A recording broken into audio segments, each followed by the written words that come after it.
Today on the TMZ Podcast.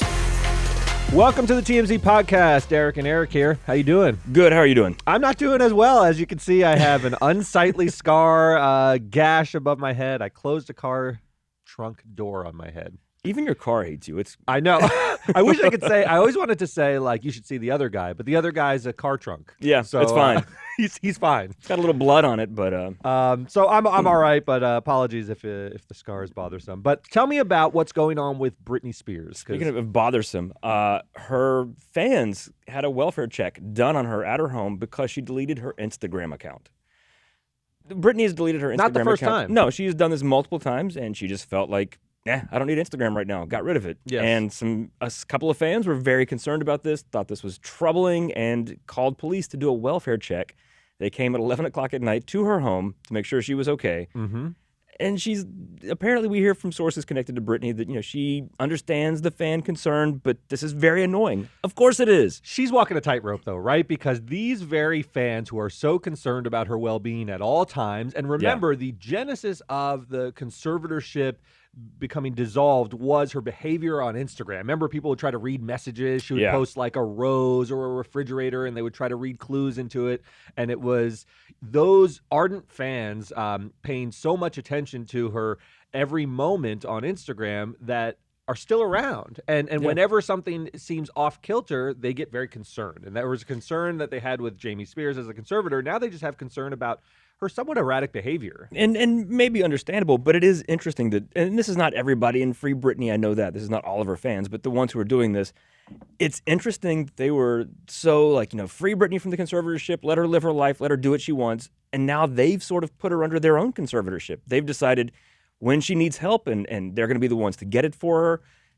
If you're going to let her live her life, let her live her life. Exactly. I mean, they would always point out that, look, she's a little kooky, but that doesn't mean she should have her entire life controlled. Well, now they're looking at that kookiness on a day-to-day basis, and some of it is causing them concern. Now, cutting off her Instagram, people do that all the time. They get fed up with seeing the comments, and you just want to that is mental turn it health. off. Like, just take a break from social media for a while sometimes. Just it's a very negative place a lot of the time. Yeah, I think, though, this is going to be something she has to walk a bit of a tightrope, because she likes these fans.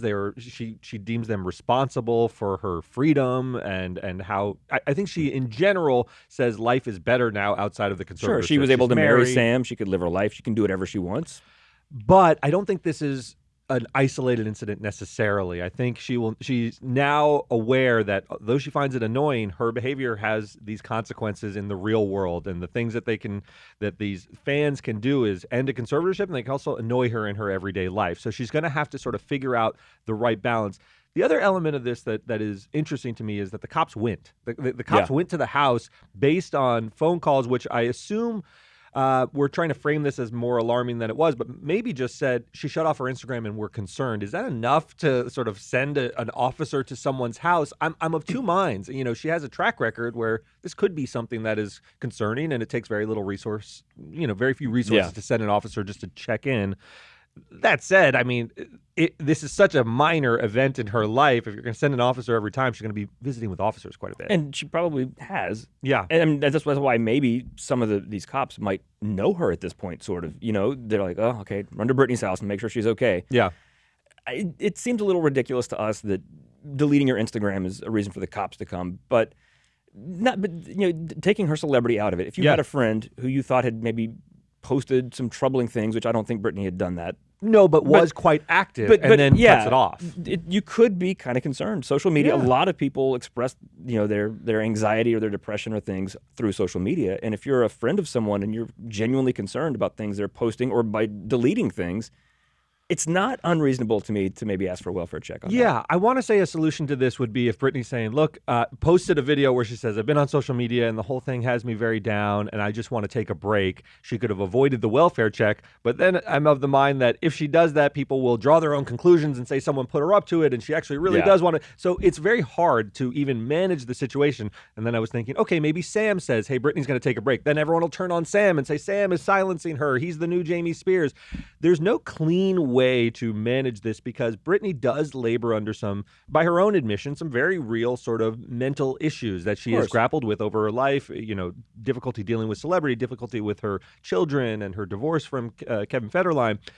And it's all so public, and she has so many fans who adore her, but sometimes that love is misdirected concern. They feel so personally vested in her life. And then, again, for like the more extreme of like the Free Britney crowd, they feel like we got her free. Yes. Like they feel this sort of connection to her that she doesn't know them personally. Right. At all. And they don't have any say over her life. And it is weird, you know, it's a parasocial relationship, as they say. The fans feel a connection, but it's not necessarily a connection that's reciprocated just because Britney doesn't actually know them. And oddly, that's why I was saying I think some of the more extreme ones feel maybe a bit of ownership over her. Like, I got you free and you kind of owe me something. Yes. And that's more the fringe, you know, lunatic end of that. But it is sort of weird that they wanted her free only to be under their conservatorship. Yeah, my concern here is these people appear to be well-meaning. They were genuinely concerned that the Instagram was cut off, and so they called for a welfare check. And as Britney says, it was annoying, but she's not, like, upset because it seemed to have come from a good place. None of this, to my knowledge, has been animated by the really dark parts of the internet. People who will want to mess with her and do evil things to Britney, which could be really destabilizing. Right. And I'm happy that none of that has come to the fore yet, but I don't see that as necessarily staying the same. I mean, the internet's a raucous place. It escalates. Yes, and she's fragile. So I worry that some people with less good intentions could bother her. Or just like one or two fans just maybe have some mental struggles of their own, There and they you go. start to perceive their relationship with her differently than what it is. Oh, absolutely. And that is something for her to be concerned about. Look, I read TROs all day. You know, people have relationships that are delusional, illusory with celebrities all the time. You read them about the Kardashians. I mean, people feel connected to these megawatt celebrities. They're married to them sometimes, feel that they love them. They write them notes. They send them engagement rings. The story right now we have on the site about Kelly Clarkson has a fan that's shown up to her house over a dozen times. Yes. And because she thinks there's some sort of connection there, and that's frightening for somebody. Yeah. You know, I think Britney, you know, it was all very happy for her that she was able to leverage the fan base to get the life that she wanted, but that fan base is hard to corral. And she's learning sort of not the darker side necessarily, but the more annoying side of it. She's going to have to manage going forward. Now, when she had the buffer of her father and an entire conservatorship apparatus in front of her, I don't want to say it was a good life, but she was buffered. She was protected from some of those elements by maybe darker forces, maybe malevolent forces, but depending on where you fall on Jamie Spears' behavior. But she was behind it, you know, and now she is facing it, you know, sort of directly, and it's different. And I think Sam will have to step up and sort of figure out how he's going to manage his life because he's her husband. He doesn't want cops stopping by every time they have an argument. I mean, couples fight. There's perfectly ordinary things that happen in marriage that are not pleasant, but that's where that are benign. The darker side of this. They don't even have to have a fight for people to turn on him. Like, you know, they're listening to her audio backwards now, looking for hidden messages. Like it's wild. There's some crazy things going on with that, and it would be easy for someone to be like, "Oh, Sam's the problem now," right? You know, and he might not have to do anything. He might not have to do anything. It could be an entire figment of someone's imagination that sets the wheels in motion, and the Britney army, you know, surfaces. Because like you said, situation. she kind of enjoyed posting sort of cryptic things, and it was sort of a fun thing between her and the fans. Taylor Swift does that a lot. She'll Absolutely. put like little hidden messages, and it's a fun thing to a point. But all you needed are a couple of people that go too far with that. That's right. And they started thinking, "Oh, she's talking directly to me." That's right. And some of them can mobilize, some can be lone wolves. It's a strange thing to be a very popular celebrity like Britney Spears. Yeah, this is one wrinkle that I think she's not too pleased with. No. Let's move on to one of the biggest stories that is still percolating is TJ Holmes and Amy Robach, who are still not on Good Morning America, the third hour of Good Morning America, I believe. Probably won't be back on. And probably won't be back. Ever. So we're in sort of this phase where it's the end days of whether Amy and TJ will be ever invited back. Because remember, they took an indefinite leave while an investigation was conducted as to the nature and the full scope of their relationship. Amy and TJ were both married. They're at the same level, though, and when they started their affair, they were co-hosts.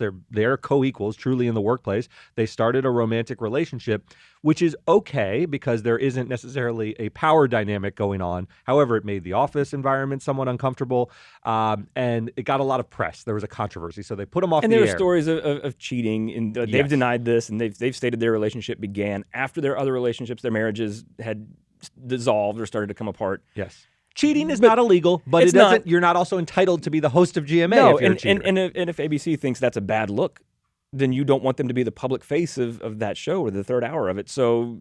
And I've heard that controversy is great for ratings. Yes, in certain contexts. Only But GMA is a wholesome yeah. show. For the most part, it's morning television, not necessarily any a place for that kind of controversy. Any boost they would get from that the curiosity of seeing them back together on set, well, short-lived. that's short-lived. Yeah. And then the long-term viewers of that show probably might have an issue with them. Absolutely. I mean, the average viewing audience for these types of programs, I think of as fairly middle America, salt of the earth type people. They may not want to see the product of a torrid affair and two broken relationships, Andrew Shue and TJ's ex-wife. So it could be messy, and it could be something ABC didn't want. So they took them off the air, and now everyone's wondering, when are they going to be reintroduced? Because they are now still together. They are a united front.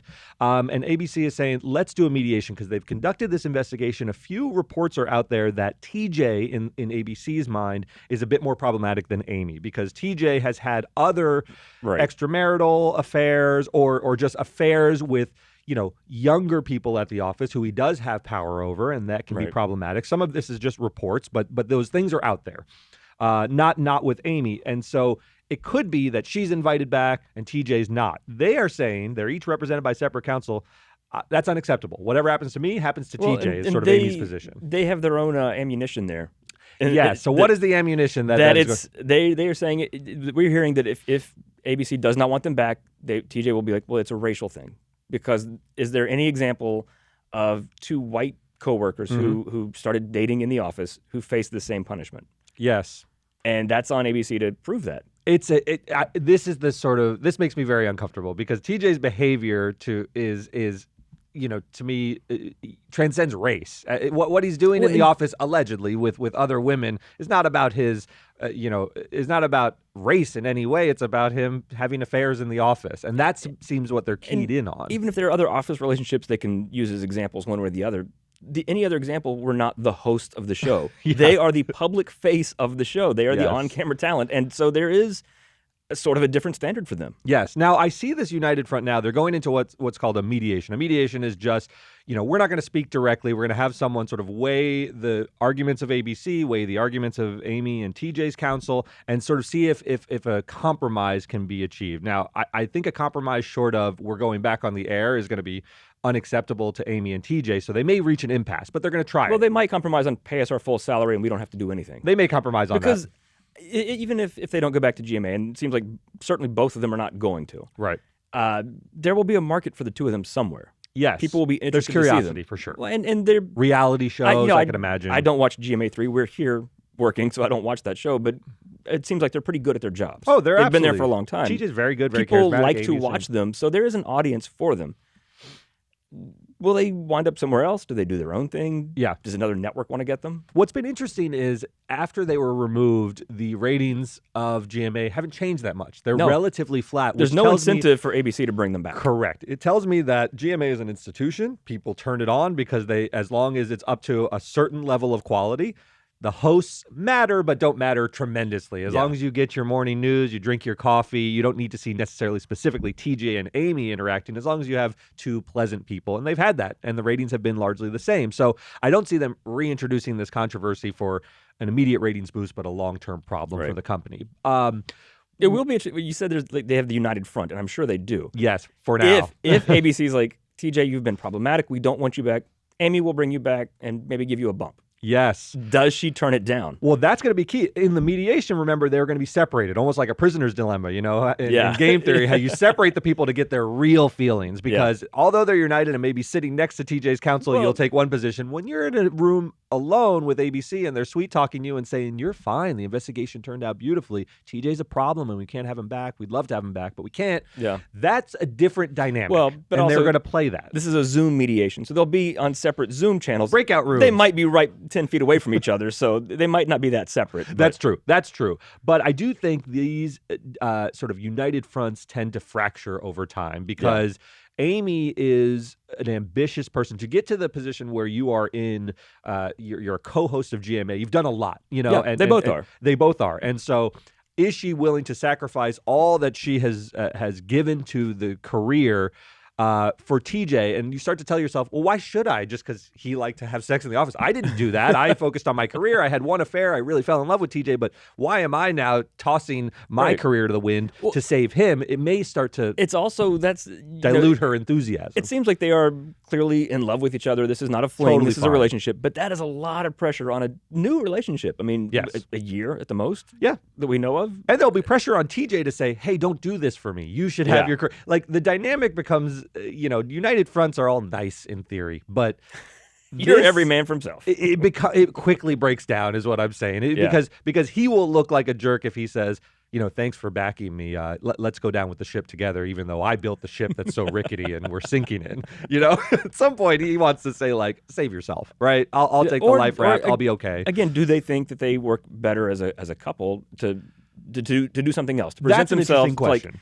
To make a clean break from GMA and then present themselves as a package deal, sort of, to someone else, or to do their own show? Yeah, they certainly do have like a name as a combo now. And they have chemistry, obviously. Definitely, maybe a little too much chemistry, but they have a lot of chemistry. They do have like a Mika and Joe kind of thing. I now think of TJ and Amy as a tandem. So if TJ goes off on his own, I'm not sure he's as powerful as with Amy. And maybe Amy knows that about herself as well. This has certainly raised the profile of both of them. So maybe they stick together for that reason. But this will be a fascinating mediation. I don't think this story is over because ABC's in a position where we got to do what's good for the company, and we got to do what's good for GMA, and it looks like GMA is going to be okay without them. Yeah. So you're really going to see this come to a head. And if he plays the race card, I find it a little bit unfortunate in this circumstance. It seems not racially motivated. It seems based on his behavior at the workplace, but maybe. And his counsel has to play every card and say, well, we want to investigate that. Playing the race card sounds negative and it sounds like a cheap shot, but maybe there are some disparities that they want to investigate. Maybe. So we'll have to see. But that'll do it for us. We'll see you guys next time.